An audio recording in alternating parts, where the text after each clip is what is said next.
Hello friends, doctor Alka Jain के marketing videos में आपका स्वागत है। आज के वीडियो में हम एक बहुत ही स्पेशल मैट्रिक्स बीसीजी मैट्रिक्स को डिस्कस करेंगे। बीसीजी मैट्रिक्स उन कंपनीज के लिए यूजफुल है जो एक से अधिक प्रोडक्ट, सर्विसेज, प्रोडक्ट लाइंस या बिजनेस यूनिट्स में डील करती हैं। दूसरी तरफ इस कॉन्सेप्ट को समझना स्टूडेंट्स के लिए भी बहुत ज़रूरी है, क्योंकि लगभग सभी मैनेजमेंट स्टूडेंट से फाइनल एग्जामिनेशंस में बीसीजी मैट्रिक्स पर बेस्ड एक ना एक क्वेश्चन पूछा ही गया है। मैं हूं आपके इंस्ट्रक्टर डॉक्टर अलका जैन। आप इस वीडियो से रिलेटेड किसी भी क्वेश्चन के लिए मुझे इस ईमेल आईडी पर कांटेक्ट कर सकते हैं। साथ ही आप इस वीडियो को लाइक, शेयर और सब्सक्राइब भी कर लें, जिससे आप मार्केटिंग पर आने वाले मेरे नए वीडियोस मिस ना करें। इस वीडियो में हम ये टॉपिक कवर करेंगे: categorisation of business units in a company, development of BCG matrix and PLC, business unit strategies, benefits and limitations of BCG matrix. Portfolio analysis हमें यह समझने में मदद करता है कि किस पर्टिकुलर प्रोडक्ट या सर्विस को कंटिन्यू करना कंपनी के हित में है और किस प्रोडक्ट या सर्विस को डिसकंटिन्यू करना। और बीसीजी मैट्रिक्स प्रोडक्ट पोर्टफोलियो का बहुत ही पॉपुलर टूल है जो आज तक भी इस्तेमाल किया जा रहा है। What does BCG matrix do? अगर हमसे ये क्वेश्चन पूछा जाए तो हमें इसका जवाब देना है, यानी बीसीजी मैट्रिक्स का किसी कंपनी में क्या रोल होता है। बीसीजी मैट्रिक्स एक कंपनी की सभी प्रोडक्ट्स और सर्विसेज को 4 कैटेगरीज में डिवाइड करता है। ये मुख्यतः वो बिजनेस यूनिट्स होती हैं which generate very little cash but they use little cash only. ज्यादा कैश जनरेट नहीं करती लेकिन एक्सपेंसेस पूरे लेती हैं। Generate far more cash than they can profitably reinvest. इतना कैश जनरेट करती हैं कि उनकी खुद की प्रोडक्शन आदि खर्चों के बाद भी कैश बचता है। Then there are companies which are self-sufficient in cash flow. They generate large cash also. इन्हें किसी और बिजनेस यूनिट से कैश आदि नहीं लेना पड़ता और इनसे कंपनी को एक बंधी हुई आय होती रहती है। फोर्थ कैटेगरी में वो कंपनीज हैं which need far more cash input than they can generate. जितना कैश वो जनरेट करती हैं उससे कहीं ज्यादा उनकी प्रोडक्शन और मार्केटिंग इत्यादि में लग जाता है। ब्रूस हैंडरसन ने इन चारों विभागों को एक एक क्वाड्रेंट की तरह ट्रीट किया है और हमें दिया है एक कंप्लीट बीसीजी मैट्रिक्स। अब हम इन क्वाड्रेंट्स को कंपनी में किस तरह से असेस किया जाता है ये समझेंगे। कैश जनरेशन इंडिकेट करता है रिलेटिव मार्केट शेयर को और कैश यूसेज इंडिकेट करता है रिलेटिव मार्केट ग्रोथ को।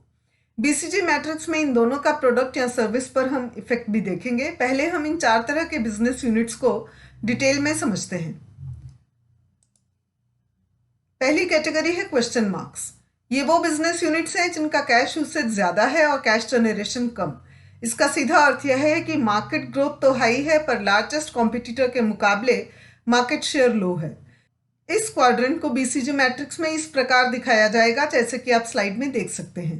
कॉटलर के अनुसार क्वेश्चन मार्क्स वो बिजनेस हैं जो हाई ग्रोथ मार्केट में ऑपरेट करते हैं पर लो मार्केट शेयर के साथ। उनके लिए क्वेश्चन मार्क नाम भी उपयुक्त है क्योंकि कंपनी को इनमें पैसा लगाने से पहले बहुत कुछ सोचना पड़ता है। क्वेश्चन मार्क्स आमतौर पर न्यू प्रोडक्ट्स एंड सर्विसेज होती हैं जो कंपनी के इनोवेटिव वेंचर्स हो सकते हैं जिनका की फ्यूचर अभी क्लियर नहीं है। इसलिए कंपनी उन पर पैसा लगाती है इस आशा में कि आगे आने वाले समय में वो प्रॉफिटेबल बिजनेस यूनिट्स बन सकेंगी। बिजनेस यूनिट्स की सेकंड कैटेगरी में आते हैं वो बिजनेसेस जो हाई ग्रोथ मार्केट में हाई मार्केट शेयर के साथ काम कर रहे हैं। ये इनका अर्थ है कि इनका मार्केट ग्रोथ रेट भी हाई है और रिलेटिव मार्केट शेयर भी काफ़ी ज़्यादा है। कॉटलर के अनुसार स्टार्स हाई ग्रोथ मार्केट में कंपनी के मार्केट लीडर्स हैं। ये वही स्टार्स हैं जो कभी क्वेश्चन मार्क हुआ करते थे, लेकिन स्टार होने का मतलब हमेशा यह नहीं है कि वो कंपनी को पॉजिटिव कैश फ्लो ही दे। फिर भी कंपनी को स्टार्स पे इन्वेस्ट करना होता है जिससे हाई मार्केट ग्रोथ मार्केट में कंपटीशन फेस कर सके। थर्ड कैटेगरी में वो ग्रुप ऑफ प्रोडक्ट्स है जो कंपनी को स्टडी इनकम प्रोवाइड करवाती है। इनका रिलेटिव मार्केट शेयर तो हाई है पर ग्रोथ रेट लो है। कैश काउस के बारे में कॉटलर का कहना है कि कैश काउस बिजनेस यूनिट्स पहले स्टार रह चुकी होती हैं जिनका स्लो ग्रोथ मार्केट में लार्जेस्ट रिलेटिव मार्केट शेयर रह चुका होता है। एक कैश काउ कंपनी के लिए बहुत सा कैश जनरेट करती है जो कंपनी के बिल्स और दूसरे सपोर्टिंग खर्चों में मदद करता है, यहाँ तक कि ये स्टार के भी हेल्प करती हैं। ये कंपनी के लिए बंधी बधाई इनकम तो लाती ही हैं, साथ ही कंपनी की प्रॉफिटेबल पोजीशन को भी स्टेबल रखती हैं और उन पर होने वाले खर्चे तो कंपनी के रूटीन एक्सपेंसेस में आ चुके होते हैं। फोर्थ क्वाड्रेंट में वो बिजनेस यूनिट्स हैं जो लो ग्रोथ मार्केट में ऑपरेट करती हैं और इनका मार्केट शेयर भी लो है।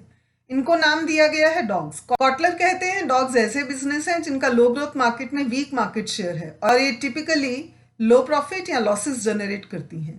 बीसीजी मैट्रिक्स प्राप्त करने के लिए इस स्लाइड में हम चारों क्वाड्रेंट्स को मिलाकर देखते हैं। फर्स्ट क्वाड्रेंट की बिजनेस यूनिट को प्रॉब्लम चाइल्ड भी कहा जाता है। क्वेश्चन मार्क कैटेगरी को प्रॉब्लम चाइल्ड कहने से हमें एक सोशल इंटरप्रिटेशन का हिंट प्राप्त होता है। प्रॉब्लम चाइल्ड नाम इसलिए दिया गया है क्योंकि एक परिवार में जब बच्चा पढ़ लिख के बड़ा हो रहा होता है तब उसका फ्यूचर अनसर्टेन होता है कि वो फैमिली के लिए पैसा कमा भी पाएगा या नहीं, जबकि फैमिली की तरफ से उसे रिसोर्सेज कॉन्टिन्यूसली प्रोवाइड किए जाते हैं। यह स्टेटमेंट आप पर भी लागू होती है यदि आप एक स्टूडेंट हैं तो। अन्यथा आप याद करें कि जब आप स्टूडेंट थे और फैमिली के लिए कुछ नहीं कमाते थे तो भी क्या कभी ऐसा हुआ कि आपको खाना, कपड़ा या रहने के लिए जगह आदि नहीं मिली? एक जॉइंट इंडियन फैमिली में आमतौर पर 3 स्टेजेस देखी जा सकती हैं। हम प्रायः देखते हैं कि पिता अपने व्यापार या नौकरी से होने वाली आय से जो वह वर्षों से घर पर ला रहा है उसी से सारे परिवार के खर्चे उठाता है। छोटा बेटा अभी पढ़ रहा है और बड़ा बेटा पढ़ लिख कर एक इंटरनेशनल कंपनी में अच्छी पोस्ट पर कार्यरत है। अब यदि फैमिली को कंपनी से रिप्लेस कर दें तो हम देखेंगे कि पिता कैश काउ की तरह एक्ट करते हैं। बड़ा बेटा स्टार है तो छोटा बेटा क्वेश्चन मार्क या प्रॉब्लम चाइल्ड, जो यदि अपने को प्रूव कर देता है तो कल स्टार बन जाएगा। इस तरह हम देखते हैं कि व्यापार में भी कल का क्वेश्चन मार्क आज का स्टार बन सकता है यदि उन पर सही तरीके से कैश काउ से आने वाली इनकम का कुछ पार्ट इन्वेस्ट किया जाए। हाँ, अगर उसे प्रॉपर नरिशिंग ना मिले तो वो डॉग कैटेगरी में भी आ सकता है। अब इन चारों कैटेगरीज के लिए किस तरह की स्ट्रैटेजीज हैं? कौन है ये स्ट्रैटेजीज हैं? Build, hold, harvest and divest. पहले क्वाड्रेंट के लिए यानी क्वेश्चन मार्क या प्रॉब्लम चाइल्ड के लिए हमें एक सपोर्टिंग सिस्टम तैयार करना चाहिए जिससे उन्हें ग्रोइंग मार्केट में अपनी ग्रोथ के लिए स्पेस मिल सके और वो टाइम के साथ मार्केट शेयर भी इंक्रीज कर सके। होल्ड स्ट्रैटेजी काउस के लिए सबसे ज़्यादा सूटेबल है क्योंकि मार्केट ग्रोथ चाहे कम हो, इसमें वो सभी तरीके अपनाए जाएंगे जिससे इन बिजनेस यूनिट्स का पहले से हाई मार्केट शेयर इंटैक्ट रह सके और वो कंपनी के लिए लंबे समय तक बंधी इनकम लाने वाली दुधारू गायें बनी रह सके। और कई कंपनी स्टार्स के लिए भी होल्ड स्ट्रैटेजी को अपनाती हैं जिससे कि उनका मार्केट शेयर बना रहे। तीसरे प्रकार की स्ट्रैटेजी है हार्वेस्ट। इस स्ट्रैटेजी के अंतर्गत रिसोर्सेज को बिजनेस यूनिट से विड्रॉ करना शुरू कर दिया जाता है। ये स्ट्रैटेजी वीक कैश काउस पर अप्लाई की जा सकती है जिनका मार्केट शेयर और मार्केट ग्रोथ दोनों अब कम हो रहे हैं। इसे डॉग्स और क्वेश्चन मार्क्स पर भी यूज किया जा सकता है। क्वेश्चन मार्क्स में तभी जब हमें आगे कोई अपॉर्चुनिटी ना दिखाई दे। चौथी तरह की स्ट्रैटेजी है डाइवेस्ट। इस स्ट्रैटेजी में कंपनी हर कोशिश कर जल्द से जल्द बिजनेस यूनिट से छुटकारा पाना चाहती है, चाहे उसे बंद करे या फिर उसे बेच दे।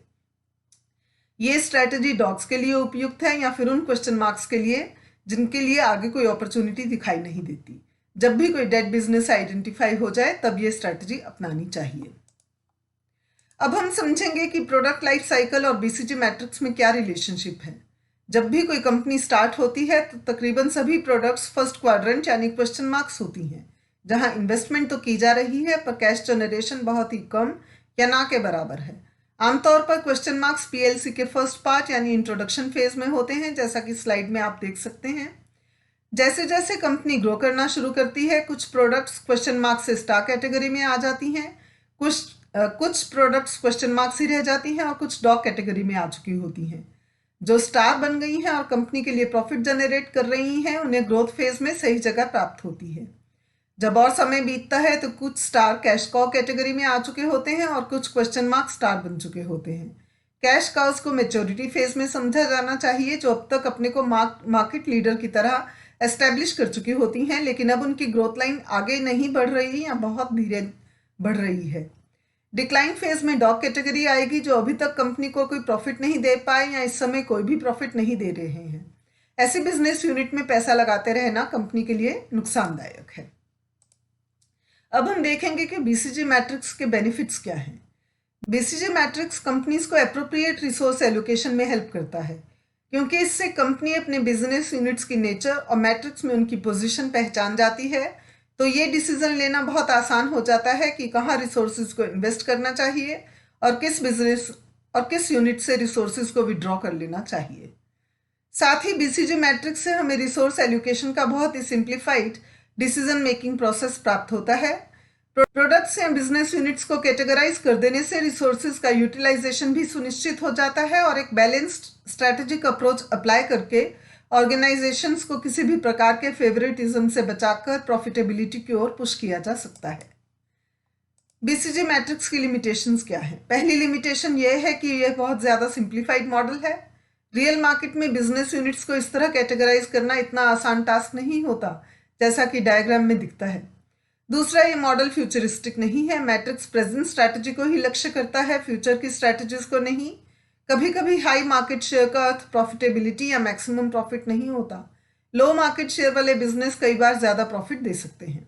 BCG matrix relative market share की बात करते हुए सिर्फ लार्जेस्ट कॉम्पिटिटर से अपने मार्केट शेयर को कंपेयर करते हैं और छोटे कॉम्पिटिटर्स को इग्नोर कर जाते हैं जिनका कुल मार्केट शेयर आपके रिलेटिव मार्केट ग्रोथ को इफेक्ट कर सकता है।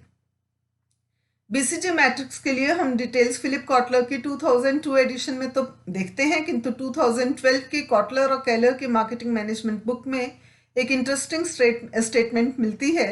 Another model, BCG growth share matrix, uses relative market share and annual rate of market growth as criteria to make investment decisions, classifying SBUs as dogs, cash cows, question marks, and stars. Portfolio planning models like these have fallen out of favor as oversimplified and subjective. अर्थात BCG matrix जैसे portfolio planning models over simplified और subjective हैं। यह self explanatory statement हमें बताती है कि time के साथ बीसीजी मैट्रिक्स के कॉन्सेप्ट को भी रिवीजन चाहिए। कॉटलर और केलर के अनुसार नए पोर्टफोलियो मैनेजमेंट के methods share holder value analysis करते हैं। साथ ही ग्लोबल एक्सपेंशन के कारण रिपोजिशनिंग या रीटारगेटिंग और स्ट्रैटेजिक आउटसोर्सिंग को भी एनालाइज किया जा रहा है। हमें बोस्टन कंसल्टिंग ग्रुप के ब्रूस हेंडरसन के लिए थैंकफुल होना चाहिए जिन्होंने आम बोलचाल की भाषा से शब्द लिए और हमें आसानी से समझ आने वाले शब्द जैसे कैश कॉ, क्वेश्चन मार्क, स्टार और डॉग्स दिए, जो अपने आप में सेल्फ एक्सप्लेनेटरी हैं। कितना आसान है यह समझना कि काउस को कैश के लिए मिल्क किया जा सकता है, जबकि डॉग्स को कितना ही खिलाएं पर उनसे वापस कुछ नहीं मिलता, बल्कि वो कैश काउ से लिया जाने वाला दूध भी पी जाते हैं। स्टार कंपनीज में हाई इनकम के साथ शाइन करते हैं और बिजनेस को एक ग्लो देते हैं, और क्वेश्चन मार्क नाम से ही पता चलता है कि उनका फ्यूचर अनसर्टेन है। लर्नर्स, मुझे आशा है कि यह वीडियो आपको बीसीजी मैट्रिक्स की कॉन्सेप्चुअल अंडरस्टैंडिंग दे सका। Keep enjoying marketing knowledge. Good luck. Bye. Thank you.